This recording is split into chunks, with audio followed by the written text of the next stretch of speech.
1,000 years ago, there lived a powerful king in South India. He had recently conquered much of the southern peninsula, and he decided to build a grand new capital city for his empire. He wanted to anoint the city with water from the River Ganga, a river that is sacred to all Indians, and a river that was 2,000 kilometers away. So a huge army left from Thanjavur in Tamil Nadu on a long expedition to bring back Ganga water. It had to cross many kingdoms on its way. Today's Odisha, Madhya Pradesh and Bihar. Would these kingdoms allow an alien army to walk through their lands? Of course not. So our king's army simply conquered every kingdom en route all the way to Bengal and even into modern-day Bangladesh. And they triumphantly returned with the holy Ganga water. It was one of the most successful military expeditions in Indian history. All the defeated kings along the route became his subordinates and trade partners. And the resultant riches made this empire an economic superpower.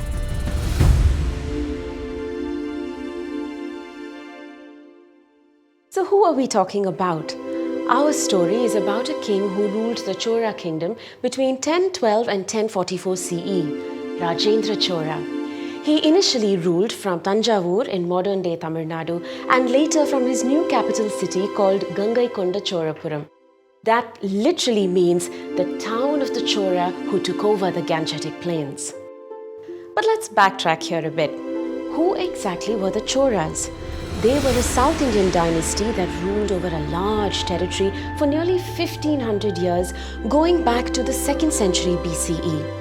At their peak in the 11th century, they ruled over South India, Maldives and Sri Lanka.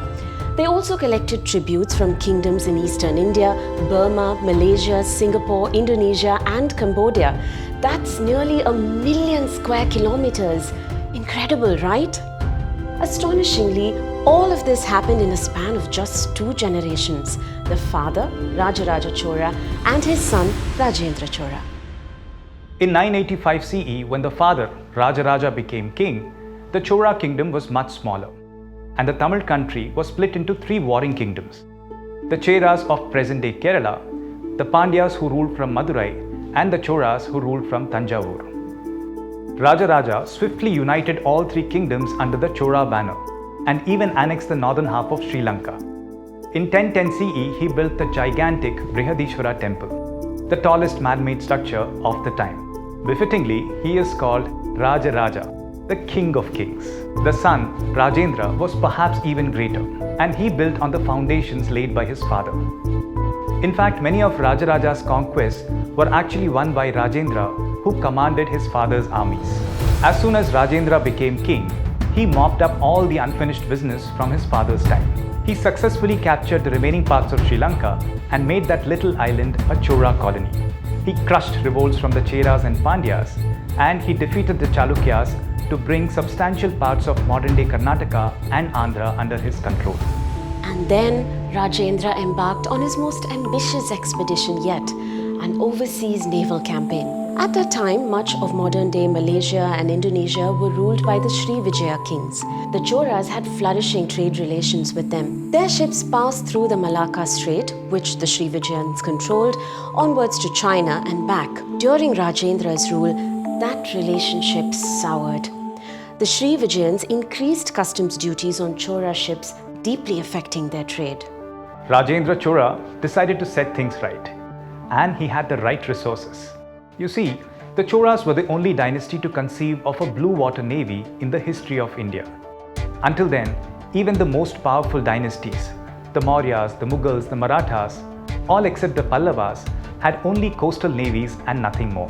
Rajendra Chola's navy was estimated to have over 1 million sailors with hundreds of vessels spread over several naval bases in coastal Tamil Nadu and northern Sri Lanka.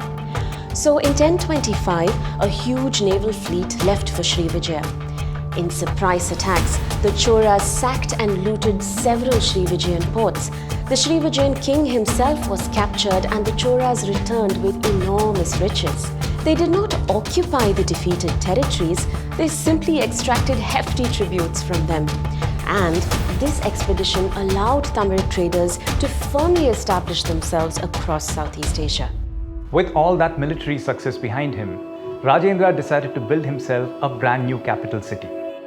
He chose a location on the banks of the Kollidam River, and a new city, Gangaikonda Cholapuram, was born. Works of ancient Tamil literature describe the city in glowing terms. The majestic Gangaikonda Cholapuram temple could be seen from anywhere in the city.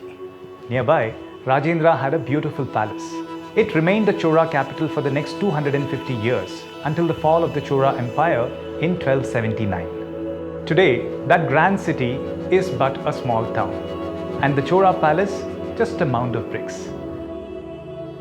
But the Gangaikonda Cholapuram temple still stands tall as a charming celebration of the greatest Chola king, Rajendra Chola.